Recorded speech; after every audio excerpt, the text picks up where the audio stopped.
Komang Miriana Eels, Mira.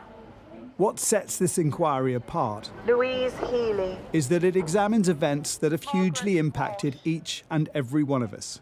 William Roy Edwards. But some families more than others. Kim Nutt lost her husband to COVID. Ambulance driver Paul. Paul Nutt.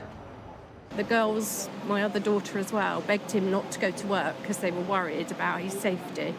And he said, the guidance says what I have to do and I'll adhere to it and I'll be safe. And it really wasn't. The guidance was wrong? The guidance was totally wrong. At that time, Paul was told he didn't need to wear a mask. It was the testimonies of families that opened the inquiry, with a video played to the room. I said, can you try and call us then if, you can, if there's time to get us up there. We don't want her to die alone. She was only 54.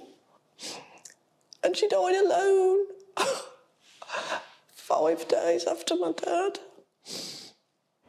The scope of this inquiry is immense, from the political decisions that were made when the virus arrived to the long-term impact on the health service. But this first round of evidence looks at whether we could and should have been better prepared.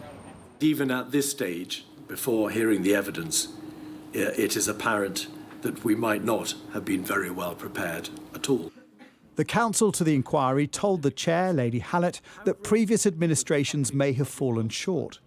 Following the Ebola outbreak, it was right that the G7 devoted significant time to how best to try and prevent a future global pandemic. That despite this pledge from David Cameron, there was a failure to consider the need for mass testing or how to protect the vulnerable. There was a blinkered focus on the likelihood of a flu pandemic.